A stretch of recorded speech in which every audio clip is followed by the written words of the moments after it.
Kita melanjutkan pembahasan kita dari kitab Tauhid, dan insyaallah pada hari ini kita jadikan judul kajian kita Masuk Surga Tanpa Hisab. Asy-Syaikh Abdul Razzaq bin Abdul Muhsin Al-Badr hafizahullah taala menyebutkan orang yang beriman ketika mendengar tentang hadis ini, hadis terkait adanya orang-orang yang masuk surga tanpa hisab. Tanpa hisab berarti tanpa azab, tidak dihitung lagi amalnya. Maka orang-orang yang beriman yang diberikan taufik oleh Allah Subhanahu wa taala tentunya akan tergerak hatinya ingin masuk ke dalam golongan tersebut. Orang-orang yang masuk surga tanpa hisab, tanpa azab, dan dia akan mencari sebab-sebabnya. Ketika kita mendengar kajian seperti ini, bagaimana hati kita? Kalau kita biasa aja, kita mau nggak masuk surga tanpa hisab, tanpa azab? Cuek-cuek aja. Tapi orang yang ingin masuk surga tanpa hisab, tanpa azab, dia akan mencari sebab-sebabnya. Dia akan mempelajari ilmunya. Bagaimana sifat-sifat orang seperti yang dikatakan masuk surga tanpa hisab, tanpa azab. Jadi bersemangat untuk mencari ilmu, yang mendatangi majelis, menghadiri. Apa? Bagaimana orang-orang yang masuk surga tanpa hisab, tanpa azab itu? Nah, ini kita ambil dari bab man haqqaqa tauhid dakhala jannata bighairi hisab. Orang yang merealisasikan tauhid maka akan masuk surga tanpa hisab. Jadi Bapak Ibu sekalian, para ulama menjelaskan orang bertauhid itu bertingkat-tingkat. Jadi ada orang yang bertauhid, ada orang yang muhaqqiq litauhid, orang yang merealisasikan, mewujudkan tauhid. Dia membersihkan dari berbagai noda kesyirikan. Itu yang pertama. Dia jauh dari kesyirikan. Yang kedua, dia jauh dari kebid'ahan. Ada orang-orang yang dengar kata bid'ah itu udah sensi aja. Nabi yang menyuruh kita menjauhi kebid'ahan. Nabi kita sendiri merintahkan kita untuk menjauhi kebid'ahan. Jadi jangan sampai kita sensi begitu. Ketika dengar kata bid'ah itu, ini ustadznya suka bid'ah kan. Nabi kita yang pertama kali kita kenal istilah bid'ah itu dari Nabi SAW sebagai sesuatu yang harus dijauhi. Maka orang yang mewujudkan tauhid, pertama dia jauh dari syirik, yang kedua dia jauh dari kebid'ahan. Maksudnya kebid'ahan di sini kebid'ahan yang tidak mengkafirkan, karena ada kebid'ahan yang dia bisa mengkafirkan. Seperti apa? Kebid'ahan orang-orang Syiah itu bisa mengkafirkan itu. Mempertuhankan Ali bin Abi Thalib, gulu terhadap ahlu bait. Mereka seakan-akan beribadah kepada ahli bait itu. Di antara orang-orang hulu mereka, itu seakan-akan mereka menyerahkan ibadahnya itu bukan minta kepada Allah, ya Ali, ya Husain. Itu mengkafirkan. Itu kebid'ahan, ada sesuatu yang baru yang Nabi nggak ajarkan, yang baru muncul, itu bisa mengkafirkan. Nah, kalau dikatakan di sini menjauhkan kebid'ahan, bukan kebid'ahan yang mengkafirkan ini, ada kebid'ahan lainnya yang tidak sampai mengkafirkan. Kemudian yang ketiga, menjauhi dosa-dosa, maksiat-maksiat. Bukan maksudnya orang-orang yang merealisasikan tauhid itu bersih dari dosa, tidak. Artinya dia maksum, tidak. Tidak ada yang memahami seperti itu. Tetapi dia benar-benar bersungguh-sungguh untuk menjauhi dari dosa-dosa, dari tempat-tempat dosa, dari sebab-sebab dosa, dia jauhi. Dan kalaupun dia terjatuh, kan orang-orang Allah mensifati orang bertakwa itu bukan yang bersih dari dosa, tidak pernah berbuat, tidak. Tapi Allah katakan apa? Orang-orang yang menzalimi diri mereka sendiri, mereka ingat segera, ingat kepada Allah dan meminta ampunan. Jadi setelah dia berusaha untuk menjauhi dosa-dosa, sebab-sebab terjatuh dalam dosa, kalaupun dia terjatuh, dia akan bersegera untuk bertobat kepada Allah, tidak terus di situ. Ini orang yang mewujudkan apa? Tauhid. Ada orang bertauhid tapi dia masih berbuat dosa. Ya, akrab dengan dosa. Tapi dia bertauhid, dia jauh dari perdukunan, jauh dari jimat-jimat, ya. Tetapi dia masih apa? Berbuat dosa. Nah, orang yang di sini yang merealisasikan tauhid, mewujudkan tauhid, yang dia berhak masuk surga tanpa hisab, itu orang-orang yang menjauhi kesyirikan tadi, ya, noda-noda kesyirikan atau yang syirik besarnya, syirik kecilnya dia jauh dari itu, dia jauh dari kebid'ahan, dan dia jauh dari maksiat. Artinya bersungguh-sungguh dia menjauhi maksiat. Kalaupun dia terjatuh, segera dia bertobat kepada Allah. Nah, seperti itu gambarannya, Pak. Seperti dijelaskan oleh Syekh Abdul Razak tadi, Syekh Shalih Al-Utsaimin, dan para ulama lainnya. Nah, itu berat. Dan itu berat, ya.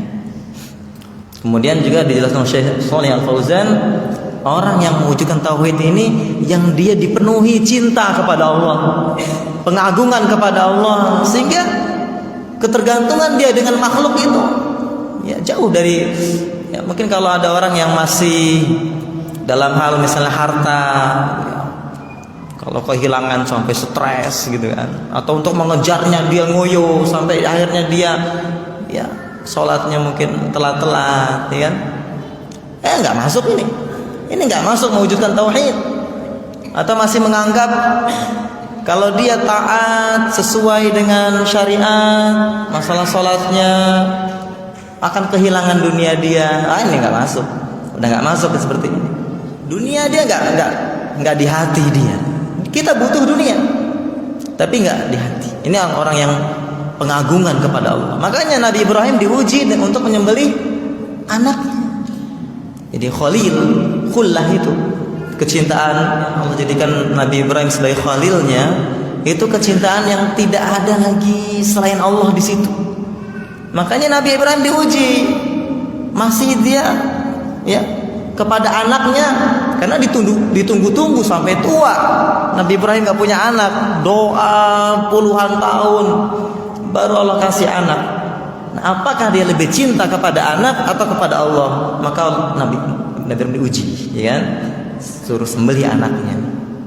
Nabi Ibrahim taat. Ya, tapi nggak boleh, Pak. Ini syariat Nabi Ibrahim ini ya.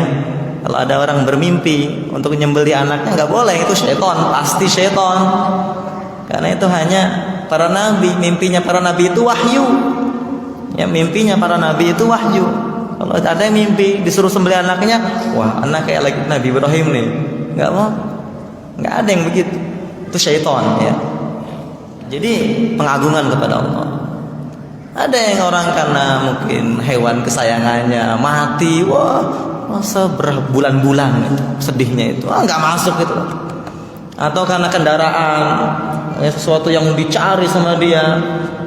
Atau wanita, tanpamu dunia ini begitu hampa. Ya, apa artinya hidup ini? Ya, nggak masuk, nggak masuk seperti itu. Ya, hanya Allah Subhanahu Wa Taala, pengagungan kepada, cinta kepada Allah. Dan itu berat. Ya, ukur aja diri kita nih. Ukur diri kita, bagaimana kita menyambut ketaatan kepada Allah, perintah Allah Azza wa Jalla. Bagaimana kita menjauhi larangan Allah? Bagaimana itu bisa kita ukur, Pak. Bagaimana terkait dengan harta? Kalau masih suka-suka nipu, zalim, nggak masuk, Pak. Jangan harap tanpa hisab, itu nggak masuk. Ya, tapi ada kesempatan. Ada kesempatan. Jadi ada orang masuk surga tanpa hisab, tanpa azab. Kalau udah tanpa hisab, jelas tanpa azab. Ada orang masuk surga dengan hisab, ya, dengan hisab tanpa azab. Ada yang masuk surga dihisab dan diazab dulu baru masuk surga. Nah, terkait yang kemarin ditanyakan itu, bagaimana dengan orang yang ditimbang kebaikannya lebih berat kebaikannya dibandingkan keburukannya, lebih banyak kebaikannya, apakah dia diazab dulu dengan keburukannya itu? Maka para ulama menjelaskan, ternyata para sahabat juga, ya, Hudzaifah, Abdullah bin Mas'ud juga dijelaskan oleh Ibnu Qayyim rahimahullah taala dan lainnya para ulama, kalau kebaikannya itu lebih daripada keburukannya walaupun satu saja, satu kebaikan, itu dia akan masuk surga, dia tidak diazab. Ya, kalau dia satu saja keburukannya lebih berat ya, daripada kebaikannya, satu keburukan, itu dia berhak untuk masuk neraka. Tetapi kembali kepada kehendak Allah Azza wa Jalla. Kalau Allah menghendaki, Allah azab sesuai dengan, karena dosanya lebih banyak. Nah, kalau dia sama, itulah yang ashabul a'raf, orang-orang yang sama antara kebaikan dan keburukannya. Mereka menunggu putusan Allah Azza wa Jalla. Yang ada dari surat Al-A'raf kan? Kita tahu ada surat Al-A'raf. Itu orang-orang yang sama antara keburukan dan kebaikan. Ya, walaupun kalau di ayat ujung-ujungnya masuk surga juga, ya, ashabul a'raf itu. Ya, tapi dia nunggu dulu, melihat dulu di neraka begini. Ya. Tapi Pak, kita itu tidak tahu amal kita diterima oleh Allah atau tidak. Nah, itu masalah. Kita tidak tahu amal kita diterima oleh Allah atau tidak, karena kesyirikan itu begitu samar. Setiap sholat kita itu dihitung. Satu sholat kita dengan sholat yang lain itu nggak sama, nggak dipukul rata. Sholat yang ini bisa jadi diterima, sholat yang ini tidak. Itu kalau diterima. Makanya di antara salaf mengatakan, kalau aku tahu ada satu sujudku diterima oleh Allah, aku pastikan diriku masuk surga, karena ada yang diterima oleh Allah. Walaupun ya nggak pastikan juga langsung, enggak, tapi pasti aku masuk surga kalau ada kebaikan yang diterima oleh Allah. Tapi kita nggak ada yang tahu. Kita nggak ada yang tahu. Makanya para sahabat takut kalau ya, amalnya tidak diterima. Itu orang-orang yang Allah sebutkan dalam surah Al-Mu'minun. Orang-orang yang dia beribadah, beramal kepada Allah Azza wa Jalla, wa qulubuhum wajilah. Hati mereka merasa takut. Maka ditanyakan oleh Aisyah, kata Aisyah, ya Rasulullah, apakah orang ini yang dimaksud ayat ini? Itu maksudnya para pezina, ya, orang yang bunuh, pencuri gitu. Ya. Kata Nabi, bukan. Ini orang-orang yang beramal soleh, tapi takut kalau tidak diterima amalnya oleh Allah SWT. Ini sifat orang-orang yang sadiqina lil khairat, orang yang bersegera kepada kebaikan, beramal soleh tapi takut kalau amal itu nggak diterima oleh Allah. Nggak ada yang tahu, Pak. Kita tahu misalnya amal ini sesuai sunnah, tapi kita bisakah memastikan kita ikhlas? Nggak bisa. Ikhlas itu nggak bisa, Pak. Kita sendiri tidak bisa menilai secara pasti bahwa kita ikhlas atau tidak, nggak bisa. Karena begitu halusnya. Jangan-jangan kita sholat itu ada bagian untuk makhluknya itu. Nah, itu. Kalau nggak ada makhluk, jangan-jangan nggak sholat, atau sholatnya cepet-cepet. Nah ini ngeri, Pak. Kalau ada orang yang sholatnya itu beda antara ketika ada makhluk dengan tidak, hati-hati. Jangan-jangan sholat yang dia bagus itu untuk makhluk, bukan untuk Allah Azza wa Jalla. Beda, ada orang yang mempercepat sholatnya karena dia ada urusan, dia butuh untuk meringkas, ya, tidak berlama-lama dalam sholatnya. Tapi ini setiap sholat depan orang khusyuk, diperlama, atau bahkan menangis. Tapi ketika sendiri sholat sunnah di rumah buru-buru, hati-hati. Makanya terkadang kita butuh untuk buktikan itu. Ketika di rumah nggak ada orang, saya sholatnya harus sama ketika ada orang, untuk membuktikan bahwa kita itu ikhlas. Dibawakan ayat yang pertama oleh penulis, Inna Ibrahim kana ummatan qanitan lillah hanifan wa lam yakun minal musyrikin. Sesungguhnya Ibrahim adalah umat. Umat di sini maksudnya tauladan, imam. Itu adalah imam, pemimpin, tauladan. Ya, bagi orang-orang yang bertauhid, bagi orang yang bertakwa. Qanitan, beliau taat, khusyuk dalam ibadah, taat. Qanitan lillah, taat kepada Allah. Hanifan, hanif itu, Pak, Ibu sekalian, hanif itu dia menghadapkan hatinya kepada Allah dan dia berpaling dari kesyirikan. dicondong hatinya itu kepada Allah, menghadap kepada Allah, dan dia berpaling dari kesyirikan, berlepas diri dari kesyirikan dan pelakunya. Nah, jangan sampai orang-orang beriman menikmati acara-acara syirik. Udah tahu acara syirik, misalnya persembahan kepala kerbau, misalnya kan, untuk laut, untuk kuda lumping. Kuda lumping itu acara setan, syirik. Nggak boleh orang beriman menikmati. Oh, saya tahu ini syirik, tapi seru juga ya. Oh, nggak boleh. Anda berarti nggak mengingkari itu. Harus pergi dari tempat kesyirikan. Itu berlepas diri, bukan hanya kita mengingkari perbuatannya, tapi dari pelakunya juga. Di antara buktinya kita pergi, bukan sengaja datang. Seru banget tadi. Wah, nggak bener itu. Ya, nggak boleh. Ya, dan nggak boleh mengizinkan, apalagi yang ngundang. Oh, anaknya sunatan, ngundang kuda lumping, lahir mantan bertaubat kepada Allah Azza wa Jalla. Jadi Pak, taubat itu menghapuskan dosa. Atau ibu minadz-dzambi kama la dzamba lahu. Orang yang bertaubat dari dosanya seperti tidak ada dosa. Tapi apa? Harus jujur taubatnya, harus terpenuhi syarat taubat nasuhanya itu. Dia berhenti, ya, jangan masih, ya, itu belum bertaubat. Kemudian dia apa? Menyesal, bukan bangga. Kemudian apa? Bertekad kuat untuk tidak lagi mengulangi.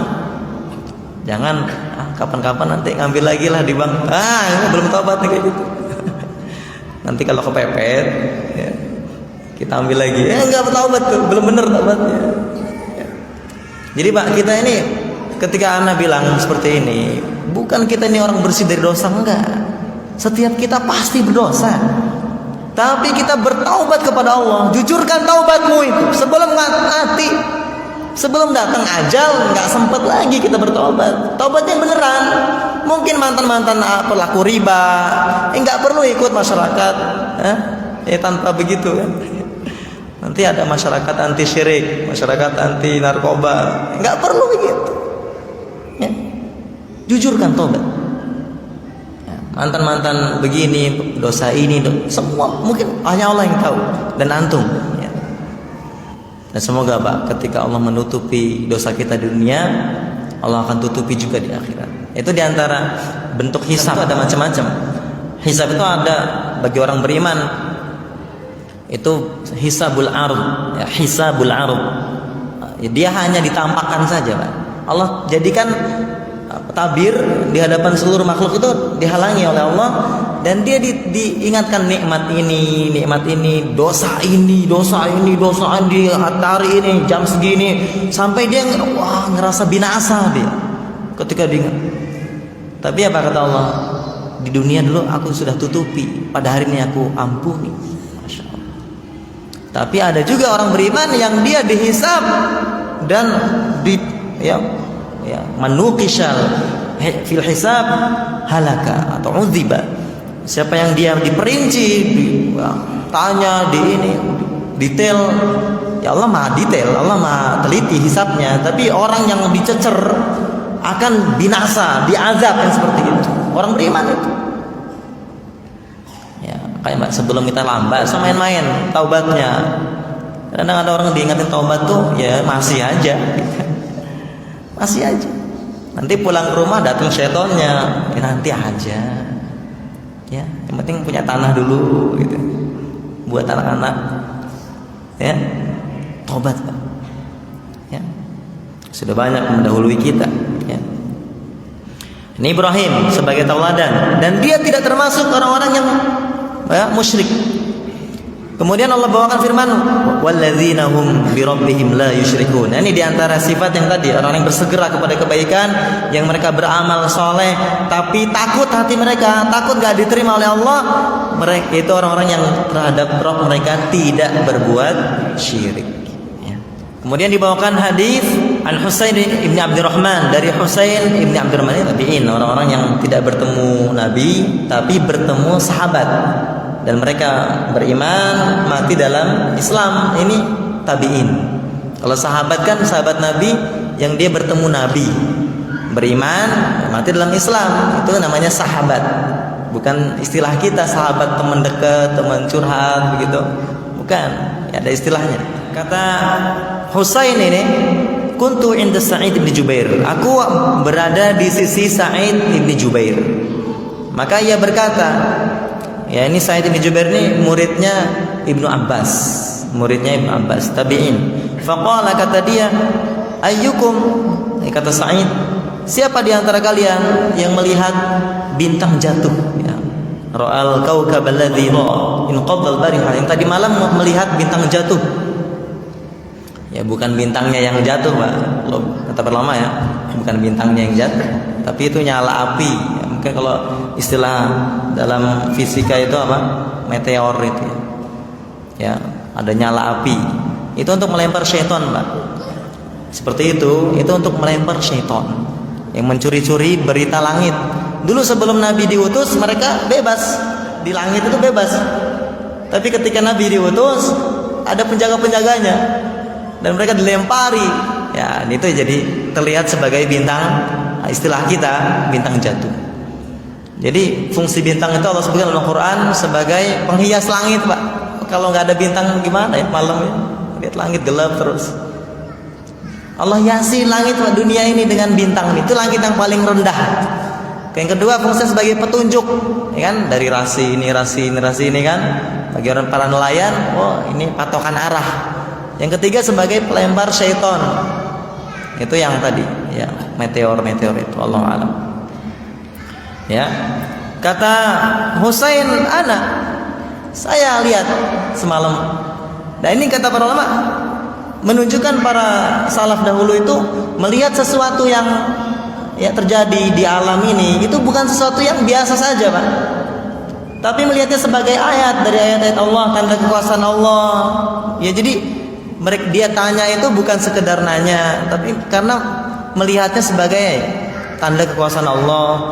Itu sebagai pelempar syaitan. Tadi siapa yang tadi malam melihat bintang jatuh? Kata Husain, saya.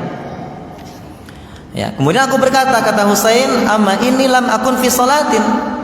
Adapun aku tidak sedang sholat. Ini juga, Pak, para salaf itu jauh dari ingin dipuji, menjaga keikhlasan, apalagi ingin dipuji dalam hal yang dia tidak berbuat. Ya, dijelaskan supaya orang-orang nggak salah sangka. Jangan-jangan orang-orang mengira saya melihat bintang jatuh itu kan lagi sholat malam. Enggak, saya lagi nggak sholat. Jadi jangan sampai orang salah, Pak. Tapi kalau ada orang sekarang kadang-kadang ya sholatnya jarang-jarang tapi update status dan alhamdulillah malam tuh nikmat. Ya, tapi kita nggak boleh juga suuzon. Jangan-jangan tuh syukur dia. Kita tuh mah nggak boleh Pak suuzon. Tapi bagi orang yang dia ujub bahaya itu. Ya. Tapi aku disengat, aku terkena racun kalajengking atau hewan semisalnya punya racun itu. Kata ya Sa'id, fama sonat, apa yang kau lakukan? Kata Husain, aku minta ruqyah, irtafaitu. Kata beliau, fama hamalaka ala dzalik, apa yang membawamu melakukan hal itu? Nah, ini Pak dalilnya, orang bertanya dalil. Bahwa kita ini tanya dulu dalilnya apa. Ini salaf ini. Kan ada orang sekarang kan mencibirkan, bentar-bentar dalilnya mana? Ini salaf. Di antara faedahnya dari hadis ini bahwa kita itu beribadah dengan dalil. Tanya dulu dalilnya apa. Ya kata dia, fama hamalaka ala dzalik, apa yang membawamu mengamalkan itu, minta ruqyah itu? Dalilmu apa? Bahkan dalam Al-Quran Allah katakan, qul hatu burhanakum in kuntum shadiqin. Mana bukti kalian kalau kalian itu orang yang benar? Jadi nanya-nanya dalil itu bukan orang-orang sekarang, wah bentar-bentar mana dalilnya. Harus tanya dalilnya. Ada nggak dari Nabi SAW amalan itu? Kalau nggak ada, ngapain diamalkan? Nabi aja enggak. Apa ada kebaikan yang Nabi nggak ketahui? Apa ada kebaikan yang Nabi nggak ajarkan? Apa ada kebaikan yang Nabi sembunyikan? Nabi amanah telah menyampaikan agama ini seluruhnya. semua yang ya tidak ada satupun yang mendekatkan kalian ke surga dan tidak ada satupun yang menjauhkan kalian dari neraka kecuali telah dijelaskan kepada kalian. Ini amanah Nabi SAW. Jangan sampai kita sekarang ada kebaikan, Nabi aja nggak tahu kebaikan itu. Nggak, kalau tahu mana dalilnya, mana hadisnya, begitu. Jadi salah dulu bertanya dalil. Apa dalil kamu mengerjakan itu? Dan Husain punya dalil, bukan beramal tanpa ilmu. Saya minta ruqyah ini, kata Husain, haditsun haddatsanahu Sya'bi. Satu hadis yang dibawakan oleh, disampaikan, diceritakan ya dari Asy-Sya'bi. Kata Sa'id, apa yang disampaikan kepada kalian? Hadisnya apa? Kataku, haddatsana an Buraidah ibn Husayb, ia berkata, la ruqyata illa min ain aw humah. Tidak ada ruqyah kecuali oleh sebab penyakit ain. Ain itu, Pak, ada orang hasad ya, pandangannya itu, Pak, mata ini hati-hati, Pak. Mata ini kalau kita hasad sama orang itu bisa bikin sakit. Kadang-kadang orang yang hasad itu nggak sadar ya bahwa dia menimpakan penyakit. Tahu-tahu orang itu sakit, ain, gara-gara penyakit ain, Mbak. Mata ini tajam, Mbak. Ya. Atau takjub yang tidak disertai ucapan barakallah atau masya Allah.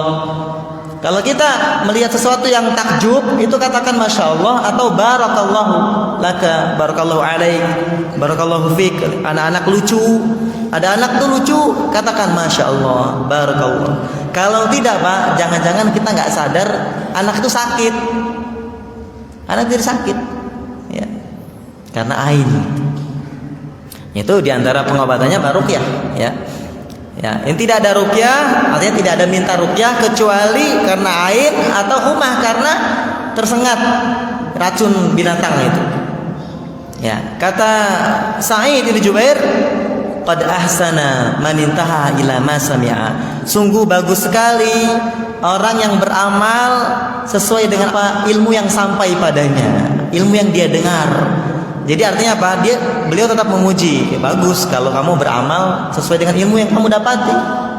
Ya, kemudian beliau menyampaikan kepada Husain, ya ini sesuatu yang lebih afdol daripada orang yang minta ruqyah itu. Kata beliau, walakin haddatsana Ibnu Abbas, tetapi menyampaikan kepada kami Ibnu Abbas dari Nabi sallallahu alaihi wasallam bahwa beliau berkata, uridat alayyal umam, ditampakkan kepadaku umat-umat. Artinya nanti pada hari kiamat di hidup beliau itu ditampakkan keadaan umat-umat nanti pada hari kiamat. Ada yang mengatakan ini ketika Isra Mi'raj. Ada yang mengatakan selain itu. Dan Allah Maha Kuasa, kapan saja menampakkan itu kepada Nabi sallallahu alaihi wasallam. Maka aku melihat ada nabi yang bersamanya orang kurang dari 10 orang, Mbak. Kalau antum yang ngaji, ada nabi nggak nyampe 10 orang yang beriman, yang ikut dakwahnya. Ya. Kemudian kata Nabi SAW, aku melihat juga ada nabi yang bersama nabi itu hanya 1 dan 2 orang saja. Subhanallah. Nggak mau beriman, nggak mau ikut, nggak menerima dakwahnya. Dan ada nabi yang tidak ada bersamanya 1 orang pun juga. Ini menunjukkan, Mbak, tolok ukur kebenaran itu bukan banyak sedikitnya pengikut. Jadi kalau ada orang berbangga-bangga ini banyak, ya, enggak. Buktinya ada nabi yang nggak ada pengikutnya. Jadi bukan patokan benar atau tidaknya sesuatu karena banyaknya pengikut. Kadang-kadang yang banyak itu benar, kadang-kadang sedikit itu benar. Ya, lihat isinya, bukan pengikutnya. Bahkan Allah mengatakan, kalau engkau wahai Nabi mengikuti kebanyakan manusia di muka bumi ini, mereka akan menyesatkanmu dari jalan Allah. Ya. Ya, kemudian ditampakkan kepadaku, ya, atau aku melihat ada sejumlah besar orang, aku kira mereka itu umatku. Kemudian dikatakan kepadaku, ini Musa dan kaumnya. Ya, kemudian aku melihat lagi ada ya kumpulan yang besar lagi dan itu lebih banyak, ya.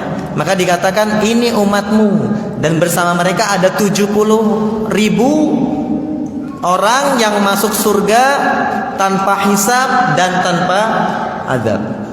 Kemudian beliau bangkit dari majelisnya, beliau masuk ke rumah, maka orang-orang, wah, ramai Pak. Siapa mereka ini? 70.000 orang. Ada yang mereka mengatakan, oh mungkin saja mereka itu orang-orang yang ya menjadi sahabat Nabi, menemani Nabi SAW, ya artinya mereka itu para sahabat. Ya. Ada lagi mengatakan mungkin mereka itu dilahirkan dalam Islam dan tidak pernah berbuat syirik, artinya bukan mantan ahli syirik, mereka lahir dari Islam, ya. Jadi banyak disebutkan, mungkin ini barangkali ini. Kemudian Rasulullah keluar SAW mengabarkan kepada mereka itu orang-orang yang tidak minta ruqyah. Artinya orang-orang yang tidak minta ruqyah itu lebih baik daripada orang yang minta ruqyah, Pak. Walaupun orang minta ruqyah kata boleh, kalaupun minimalnya makruh minta ruqyah itu, tapi masih boleh. Tapi orang lebih tinggi lagi levelnya nggak minta ruqyah, kalaupun dia ruqyah sendiri dia. Kalau di ruqyah orang boleh tanpa minta. Ya, Anda pengen ruqyah antum, boleh. Tapi dia enggak minta karena dia kuat kepada Allah SWT. Cukup yakin kepada Allah, kalaupun dia berobat, dia ruqyah sendiri atau dia cari sebab lainnya, tapi dia enggak minta ruqyah ke orang. Ya, mereka tidak berobat dengan kai, besi panas, ya, akhir dawa al-kai. Alternatif terakhir. Dan mereka tidak tatoyur. Ya, menganggap sial atau beruntung karena sesuatu, Pak. Oh, ada burung ini, mau ada yang mati. Ada ini bakal sial, nabrak kucing. Wah, sial nih berjalan. Itu tatoyur. Enggak ada hubungannya nabrak kucing. Ya, ada burung, suara burung ini, burung itu, enggak ada hubungannya. Itu tatoyur. Itu syirik, Pak. At-tiyaratu syirkun. Tatoyur itu syirik. Ya. Kemudian mereka kepada Robnya, kepada Tuhan mereka bertawakal, menggantungkan hati. Ini Pak, sifat orang yang masuk surga tanpa hisab, tanpa azab. Kemudian berdiri Ukasyah ibn Mihsan, sahabat Nabi namanya Ukasyah ibn Mihsan. Kata dia, doakan aku kepada Allah menjadikan aku termasuk mereka. Ya, ini kan tawasul ya, minta doa. Kata Nabi, anta minhum, engkau termasuk mereka. Dan Pak, kata para ulama, ini bukti kenabian juga. Karena ketika Nabi mengatakan engkau termasuk mereka, ternyata Ukasyah meninggal ketika memerangi orang-orang yang murtad setelah Nabi wafat pada tahun ke-12 Hijriah.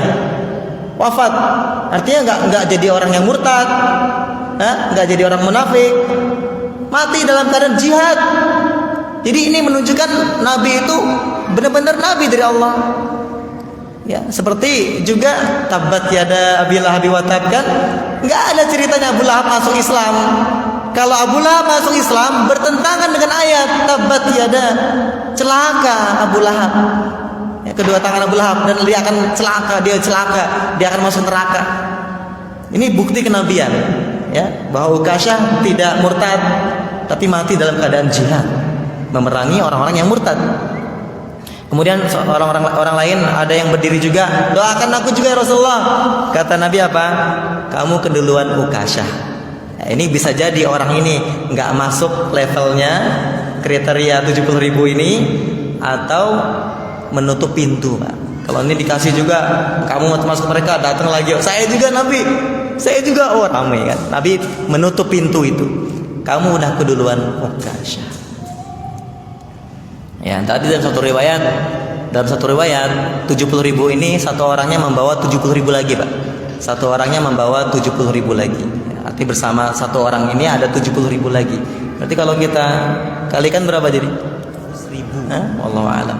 Dalam hadis riwayat Ahmad, satu orang dari 70.000 ini membawa lagi atau bersama mereka 70.000 lagi. Berarti sekitar ini yang kita kaji. Ya, kalau kita gali lagi banyak, Pak. Ya, faedah-faedahnya itu akan banyak. Tapi kita berusaha, Pak. Kita berusaha apa yang Nabi sebutkan tadi. Kalau pernah minta ruqyah, ya udah, enggak usah minta ruqyah lagi.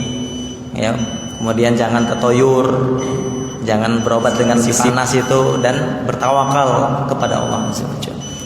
Mungkin sampai sini kita akhiri. kurang lebihnya mohon maaf. Subhanakallahumma wa bihamdika asyhadu an la ilaha illa anta astaghfiruka wa atubu ilaik. Assalamualaikum warahmatullahi wabarakatuh.